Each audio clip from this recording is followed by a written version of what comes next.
Assalamualaikum warahmatullahi wabarakatuh. Para pendengar, peminat kaset-kaset saya ini, laki-laki dan perempuan, baik yang sedang tinggal di rumah atau dalam mengembara dalam perjalanan yang jauh dengan mobilnya, diputar kaset, didengarkan Nabuya berceramah, seakan-akan kita berdekat. Meskipun saya tidak ada dalam mobil ini, tapi suara saya ada. Yang akan saya bicarakan pada hari ini ialah tentang mensyukuri nikmat Allah Subhanahu wa Ta'ala. Tuhan bersabda di dalam Al-Quran, la in syakartum la azidannakum wa la in kafartum inna azabi la syadid. Sesungguhnya jika kamu syukuri yang nikmat yang diberikan Allah kepadamu, niscaya nikmat itu akan ditambah lagi oleh Tuhan. Sebaliknya jika kamu lupakan nikmat itu, tidak kamu pedulikan, maka azab atau siksa Tuhan sangatlah pedihnya. Inilah ayat tentang syukur yang disebutkan oleh Tuhan di dalam Al-Quran. Sebenarnya nikmat yang diberikan Allah kepada manusia itu tidaklah terhitung banyaknya. Tuhan pun mengatakan wa in ta'uddu ni'matallah la tuhsuha. Jikalau kamu hendak menghitung nikmat Allah, tak dapat kamu membilang berapa nikmat itu. Ada alat-alat modern sekarang yang dipakai orang, komputer, yang dapat menghitung berjuta-juta, bahkan bermiliar dengan cepat. Tapi bagaimanapun cepatnya hitungan komputernya nanti sudah rusak dan nikmat Allah belum juga semua dapat dituliskan. Apa yang kita syukuri? Apabila kita mengenalkan nikmat Tuhan itu, kita menjadi kaya dalam batin. Kita tidak jadi murung dalam hidup. Sejak dari matahari yang terbit di waktu pagi, terbenam di waktu sore, di waktu senja, lalu berganti dengan malam, dan apabila malam sudah datang, bintang-bintang pun berkelap-kelip di langit. Itu pun sudah kita syukuri jika kita mengenal Dia. Di atas bumi sendiri pun kayu-kayu yang menghijau, buah-buahan yang renum masak, ikan di laut, deburan pasir ketika ombak mengempaskan dirinya ke pantai, pohon kelapa nyiur yang melambai di tepi pantai, dan segala macam yang lain yang susah buat dituliskan, buat diucapkan pun, menjadi perbandingan, menjadi peringatan kepada kita bagaimana besarnya nikmat yang melingkungi manusia ini. Tuan-tuan yang terhormat, di dalam Al-Quran Tuhan pernah bersabda, wa khalaqna lakum ma fil ardi jami'a. Semua isi bumi ini kami sediakan buat kamu. Kami sediakan buat kamu. Sehingga apabila kita melihat ke laut, lihat ombak itu berdebur ke pantai, lalu kelihatan dari jauh perahu nelayan menyusur ombak dan gelombang mencari ikan Untuk siapa ikan yang dicarinya itu? Untuk kita makan. Apabila kita lihat padi menguning di sawah, kita tanamkan padi itu. Untuk siapa buahnya? Untuk kita makan. Pisang yang tumbuh di pekarangan rumah kita untuk kita makan. Malahan kalau kita lihat binatang-binatang berkaki 4, kambing, sapi, kerbau. Hei kambing, hei sapi, hei kerbau. Mengapa kamu gemuk? Mengapa kamu jadi besar? Kami disediakan buat kamu. Buat kamu. Payahlah menghitungnya. Sampai kepada buah-buahan yang ada, mangga, rambutan, durian, makanan-makanan yang lain-lain, lazat dimakan oleh manusia. Kalau sekiranya kita tanyai dan mereka dapat menjawab, tentu jawabnya akan sama semua buat kamu. Inilah nikmat oleh Allah Subhanahu wa ta'ala. Wa sakhkhara lakum ma fil ardi. Dan segala isi bumi ini disediakan buat kamu. Di sini kita merasa dalam hati syukur. Allah Ta'ala pun beri peringatan kepada kita. Walaqad karramna bani Adam wa hamalnahum fil barri wal bahri وَرَزَّقْنَاهُمْ مِنَ الطَّيِّبَاتِ وَفَضَّلْنَاهُمْ عَلَى كَثِيرٍ مِّمَّنْ خَلَقْنَا تَفْضِيلًا. 4. Katanya, hai anak Adam, kami muliakan kamu di muka bumi ini. Kami angkat kamu di laut dan di darat. Di laut dengan kapal, di darat dengan kendaraan. Malah sampai sekarang di udara diangkat manusia. Dan diberikan rezeki. Padi menguning, buah-buahan. Yang manis-manisnya pun bermacam kemanisan. Dan diberikan lagi peringatan bahwa dari binatang yang lain, manusia lebih utama.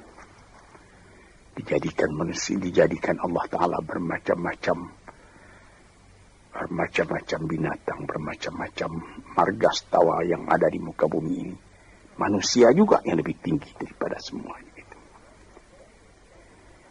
Dan sebagai patri daripada segala nikmat yang ada itu, diutus Tuhan pula, utusan-utusannya terdiri daripada bangsa manusia sendiri. Nabi-nabi dan rasul-rasul sejak dari zaman Nabi Adam, Nuh, Idris, Hud, Salih,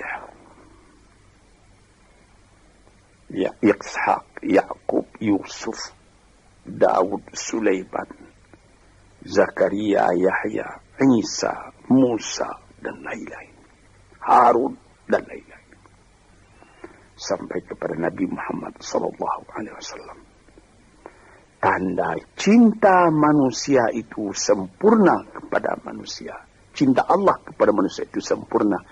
Dikirim manusia sendiri buat menyampaikan bagaimana manusia tadi supaya selamat dalam kehidupannya.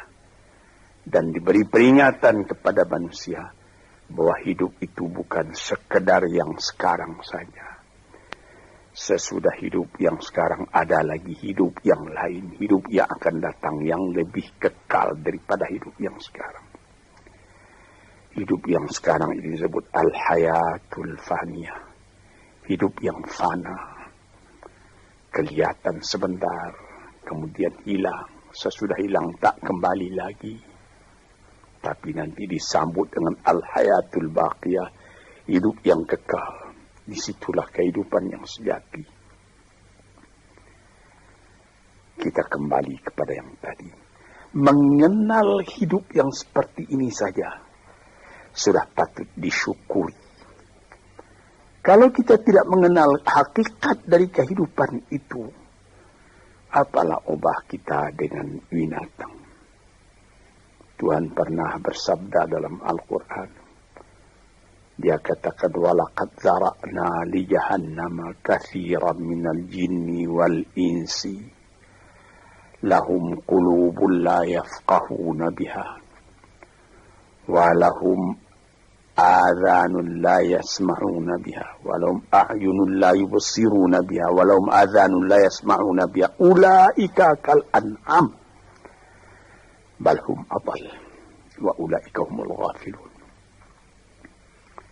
Akan kami lemparkan kepada neraka kesengsaraan, api neraka jahanam. Manusia, dia berhati tapi tidak memperhatikan, dia bermata tak melihat, dia berkuping tak mendengar. Apalah ubahnya manusia yang demikian itu dengan binatang? Bahkan lebih lagi sesatnya dari binatang. Sebab binatang kalau dia tidak berpakaian, tidak ada orang menyalahkan. Tidak ada kata salah, kata benar dan salah pada binatang. Nah, sebab itu maka manusia yang tidak mempergunakan hatinya, matanya, telinganya, lebih hina dari binatang. Dan mereka itulah orang yang lalai, tak memperhatikan hakikat dari kehidupan itu. Maka tanda syukur kita kepada Allah. Kenallah dirimu dan kenallah hidupmu. Dari mana engkau datang? Di mana engkau sekarang? Kemana engkau pergi lagi sesudah ini? Kambing, sapi, kerbau tidak membicarakan ini. Dia cuma memikirkan makan. Manusia disuruh memikirkan ini. Taruhlah manusia itu tidak ada nabi, tidak ada utusan dari Allah datang. Akalnya sendiri pun di dalam kehidupan itu hendak mencari juga jalan yang baik, hendak menjauhi juga jalan yang buruk. Tak ada orang yang menyukai yang buruk dalam hidup ini. Walaupun orang yang telah terlanjur berbuat buruk sekalipun dia menyesali karena dia tidak dapat menahan dirinya. Sebab itu maka bersyukurlah kita kepada Allah. Kehidupan kita itu tidak disia-siakan, tidak disia-siakan oleh Allah. Yahsabul insanu an yutraka sudah. Apakah manusia menyangka bahwa dia akan dibiarkan saja, tidak terpelihara, berjalan tidak tentu arah? Tidak. Sejak dari masa dalam menjadi nutfah lagi, sampai menjadi insan sudah menjadi fikiran kita. Bagaimana keindahan Allah menjadikan kita. Nah, sebab itu maka dikatakan, bersyukurlah. Syukurilah nikmat Allah itu. Sekarang timbul pertanyaan, bagaimana yang dimaksud dengan syukur itu? Saya pertalikan sedikit dengan falsafah. Sokrates apabila dia mempelajari keadaan alam, sesudah melihat keadaan alam ini, dia pun mempunyai iman bahwa ada yang menciptakan alam, yaitu Tuhan. Dia bersyukur. Mengetahui itulah hakikat hidup, kata beliau. Mengetahui itulah kebahagiaan sejati, kata beliau. Maka di sini kita melihat, syukur ya Allah, aku tidak dijadikan jadi binatang. Syukur ya Allah, aku tidak jadikan manusia yang sia-sia. Syukur ya Allah, aku terjadi dalam keadaan seperti ini. Sehingga aku tahu yang hak, tahu yang batil, tahu yang buruk, tahu yang baik. Tahu dari mana asal perjalanan ini, dan tahu pula kemana tujuan perjalanan ini. Syukur kepada Allah karena kita tahu Kita datang ke dunia cuma sekali. Sepintas, sekejap mata dibandingkan dengan umurnya dunia. Taruhlah orang berumur 100 tahun yang paling panjang. Tapi apalah artinya 100 tahun? Dengan umur dunia yang sudah miliar tahun. Dan apabila kita mati pun, dunia pun akan tinggal sepeninggal kita. Entah berapa juta tahun lagi, tidak tahulah. Sepintas zaman kita lalu ke dunia ini. Kita bersyukur karena kita diberi ingat. Yang sepintas zaman, yang sekejap mata itu harus kita isi. Sehingga setelah badan kita hancur di dalam bumi, kita masih hidup. Ini, saudara-saudara pendengar yang terhormat, kita sudah mati hancur di kandung tanah, tapi masih hidup. Ada orang yang berumur sampai 100 tahun misalnya, atau lebih sedikit, tidak pula banyak lebihnya itu. Belum saya mendengar berita di dunia ada orang yang berumur 200 tahun, tidak. Paling banyak ya 120, 130 tahun, itu pun sudah lemah. Nah, dalam umur yang sekian pendeknya kita lalui di dunia, dia bisa kita panjangkan. Dengan apa? Dengan sebutan, dengan amal, dengan bekas tangan, dengan iman dan amal saleh. Sesuai dengan apa yang disebut di dalam pantun Melayu, Pulau Pandan jauh di tengah. Di balik Pulau Angsa Dua, hancur badan di kandung tanah.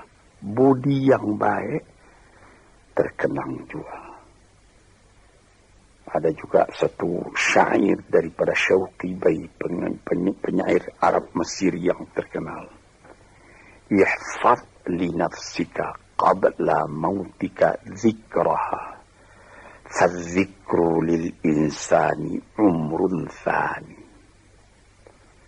Sebelum engkau mati, peliharalah sebutan dirimu yang akan dikenang orang daripada dirimu. Karena kenangan atas ketika hidup yang dulu itu adalah umur yang kedua kali bagi manusia.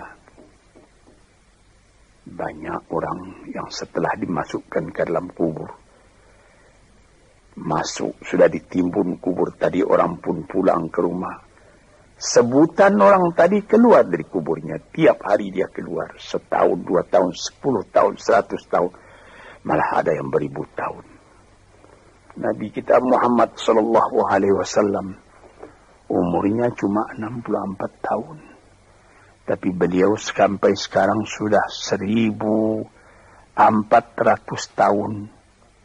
Masih seperti kemarin saja hidup beliau itu menjadi sebutan siang malam.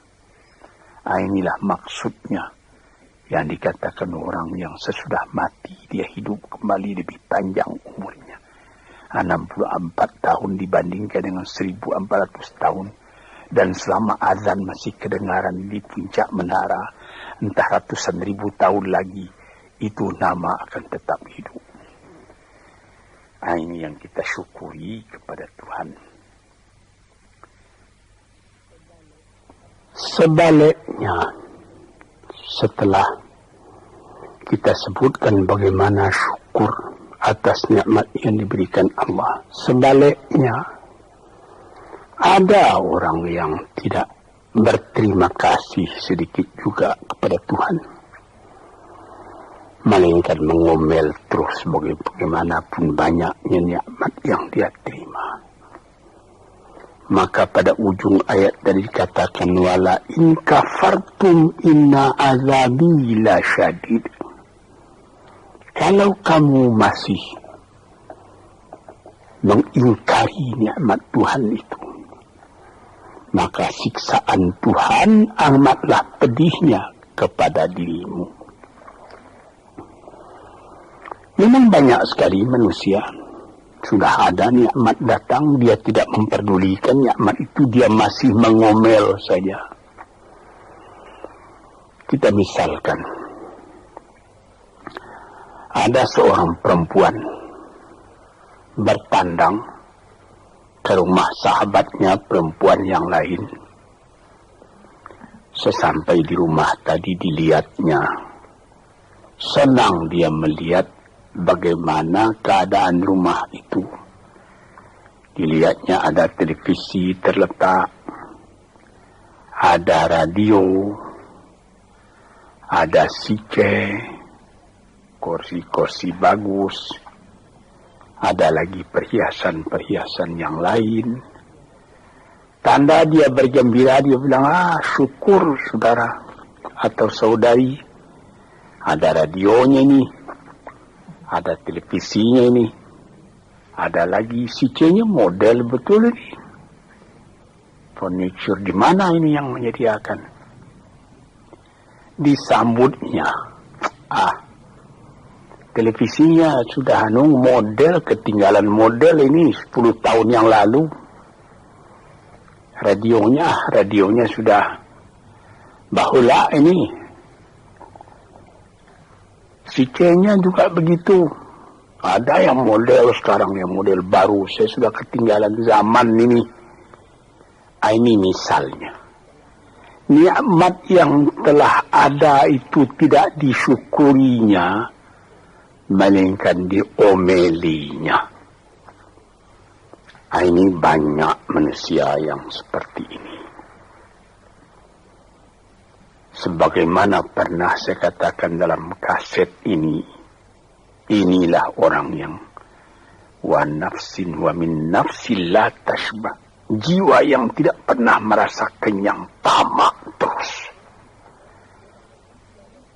Orang seperti ini kalau dia ditimpa oleh kesusahan, akan seperti cacing kena panas orang seperti itu.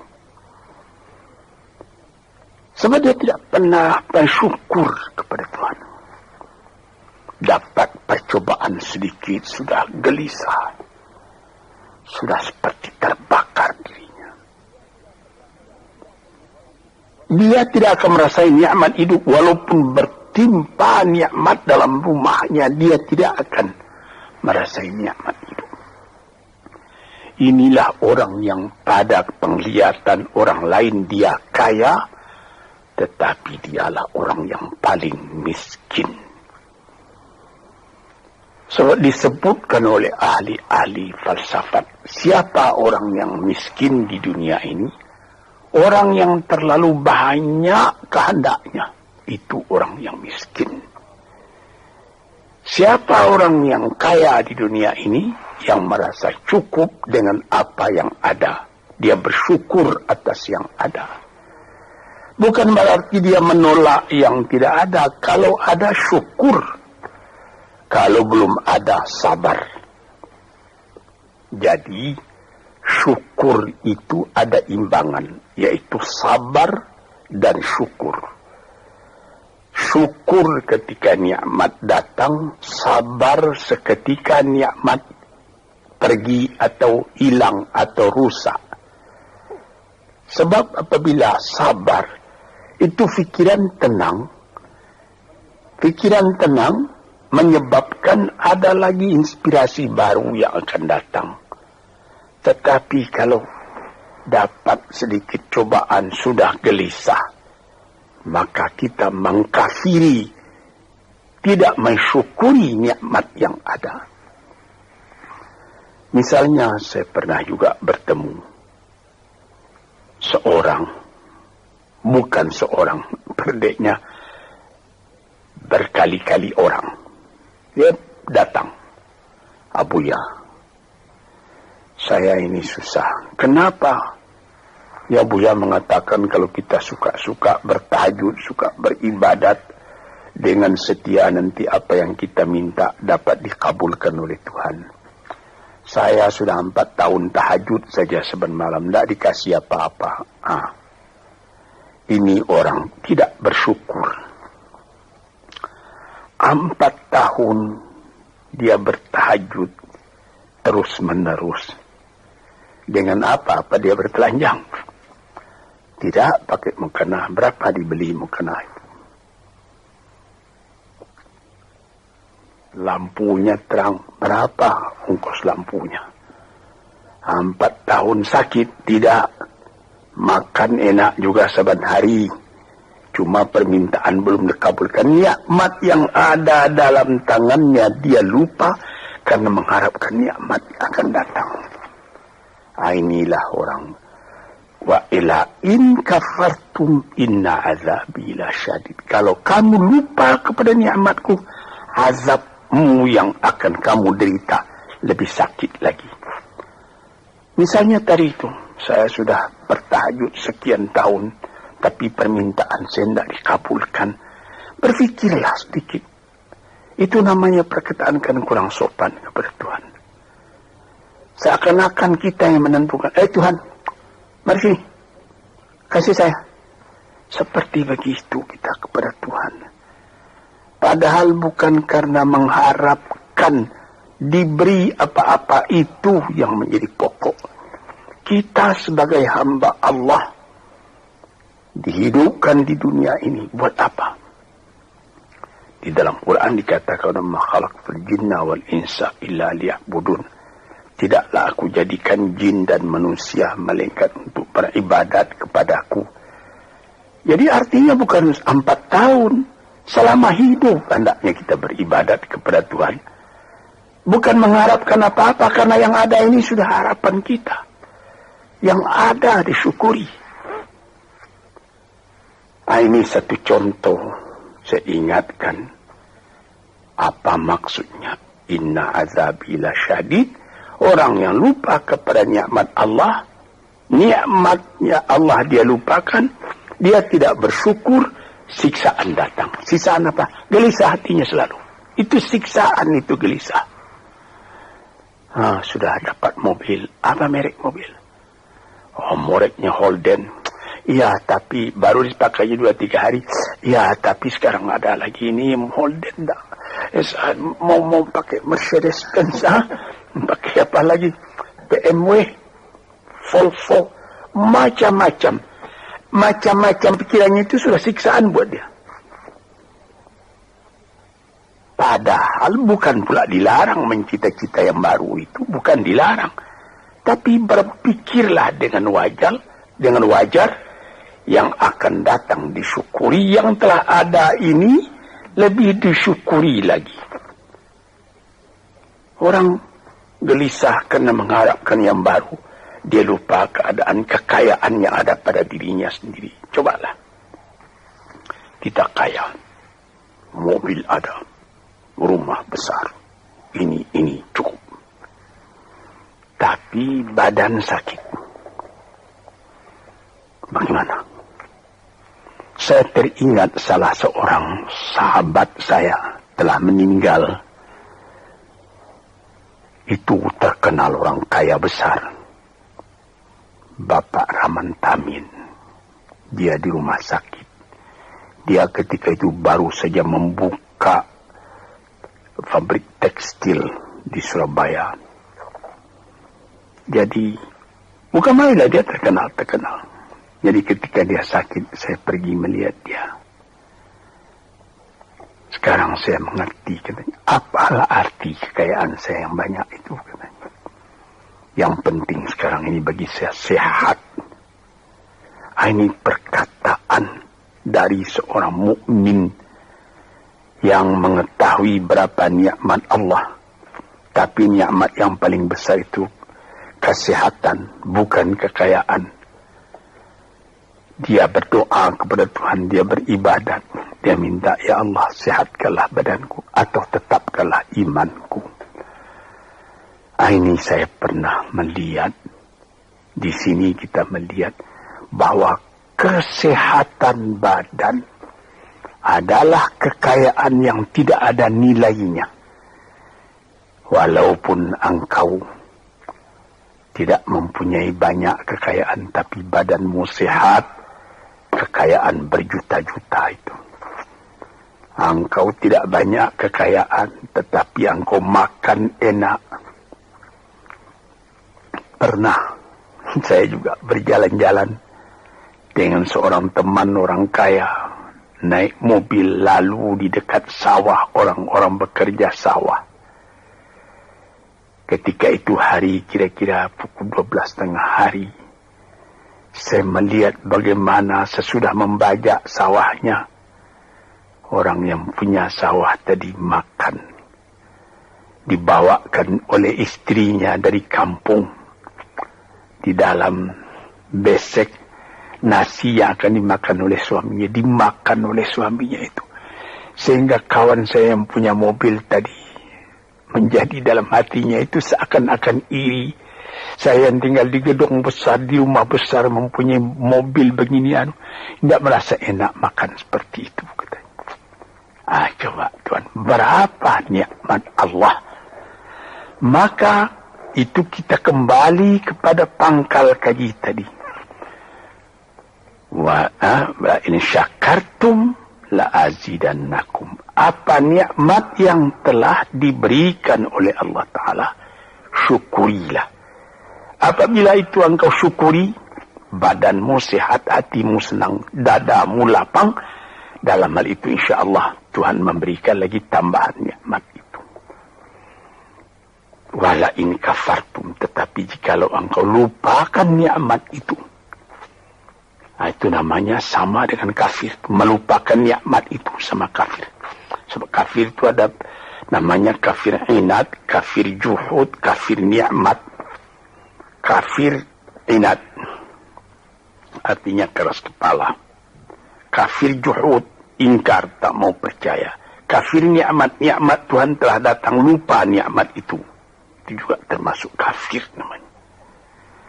Kalau kita lupakan nikmat itu, maka kita sudah meracun diri sendiri. Makan tidak enak lagi. Mengapa? Ya habis. Rumah sewa saya sudah 40 pintu banyaknya. Tapi yang di sana tidak dibayar orang, di sana itu hampir terbakar, rusak. Jadi berapa? Ada 2 rumah. Jadi yang 30 bagaimana? Lupa itu. Inilah beberapa contoh daripada orang yang memungkiri nikmat Allah. Itu juga merubah kepada rupa muka kita. Orang yang selalu tidak puas, walaupun dia punya kekayaan sudah berlimpah-limpah, tapi rasa syukurnya tidak ada, makannya pun tidak enak. Di dalam rumah tangganya pun dia menjadi selalu berungutan saja.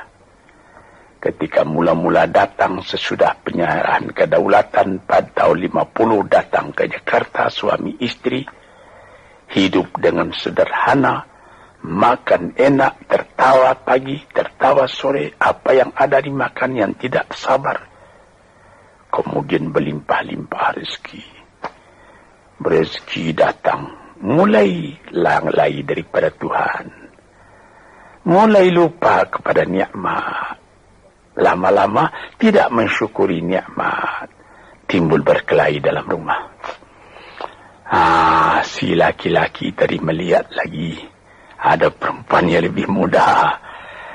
Dia mau kawin lagi, ribut lagi dengan yang tua, macam-macam. Nampak sebagaimana saya katakan tadi, nampak oleh orang luar, orang ini senang ini. Tapi di dalam rumahnya sendiri neraka, dibikinnya sendiri neraka itu karena dia tidak mensyukuri nikmat. Dia bikin sendiri neraka itu sebab dia tidak sabar ketika percobaan datang. Di sinilah tuan-tuan pendengar kaset yang saya cintai. Saya katakan di dalam agama kita disuruh qanaah. Apa? Menyambut dengan kedua belah tangan nikmat yang diberikan Allah, kecil atau besar, Yang penting nilainya. Nilai nikmat itu ialah apabila kita terima dengan syukur. Dan kalau percobaan datang, kita tabahkan hati, kita sabar. Percobaan itu banyak. Harta, berniaga rugi, istri atau anak yang dicintai mati misalnya, dan lain-lain sebagainya. Kita sabar menerima itu. Kita tabah menerimanya sehingga kita tidak goyang. Ketika nikmat datang, kita syukur, jadi kita tidak sombong. Ketika percobaan datang, kita sabar, jadi kita tidak bingung. Kita punya hidup selalu tenang. Di dalam ilmu tasawuf disebutnya bahwa antara syukur dengan sabar itu adalah seperti sayap. Sayap sebelah kanan syukur, sayap sebelah kiri sabar. Kalau patah salah satu dari dua sayap itu, kita jatuh, tidak bisa kuat lagi. Jadi sebagaimana kapal terbang juga mempunyai dua sayap. Kalau patah satu, lebih baik lekas berhenti, jangan berlayar lagi, nanti bahaya besar jatuh, membawa jatuh kita. Para pendengar, disinilah yang jadi tiang dari kehidupan kita sehingga menjadi kita normal. Sebagaimana pernah juga saya katakan, kerusakan atau seperti radio korsleting yang terjadi antara sabar dan syukur ini bisa jadi penyakit. Mulanya penyakit batin, kemudian menjadi penyakit badan. Ada orang, itu saya pernah mengatakan tempoh hari ini dalam salah satu kuliah di kaset ini, psikosomatik. Dilihat penyakit, diperiksa, dianalisa oleh dokter. Asalnya dari kecewa.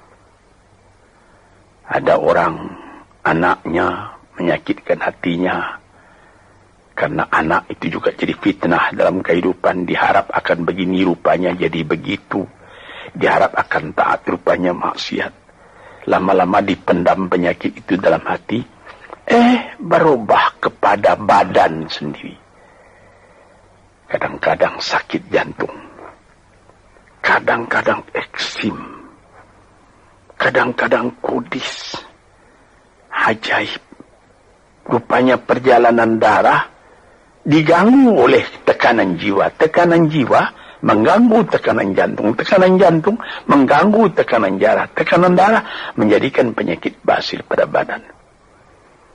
Sebab itu maka dikatakan, barang siapa waman a'rada an dzikri fa inna lahu ma'isyatan dhanka. Barang siapa yang menolak peringatanku, dia punya hidup nanti akan sengsara. Sengsara jadi penyakit. Fi qulubihim maradun fazadahumullahu marada. Dalam hatinya ada penyakit, ditambah lagi oleh Tuhan dengan penyakit lain. Diperiksa oleh dokter. Badanmu tidak sakit, ini pikiranmu yang sakit. Macam-macam. Disinilah saudara-saudara yang terhormat. Maka syukur itu adalah satu nikmat yang kita sendiri mengusahakan supaya terjadi pada diri kita sendiri. Dan gelisah itu adalah laknat yang kita tumbuhkan sendiri. Sebagaimana pepatah orang Melayu, makan hati, berulam jantung. Hatinya sendiri dia makan, jantungnya sendiri diambil ulam, akhirnya kurus kering, pikiran pun jadi tertumbuk, cahaya mata pun menjadi muram, hati gelisah, kepercayaan kepada Allah tidak ada lagi, kepada hidup pun tidak ada lagi. Na'udzubillahi min dzalik. Para pendengar, peminat kaset-kaset ini, saya serukan, gembirakan hati, kuatkan iman kepada Allah, syukuri segala nikmat, sabar kalau datang percobaan. Insya Allah kita akan tetap teguh hidup, selamat dunia dan akhirat. Sekian saja dulu. InsyaAllah lain hari kita sambung lagi. Assalamualaikum warahmatullahi wabarakatuh.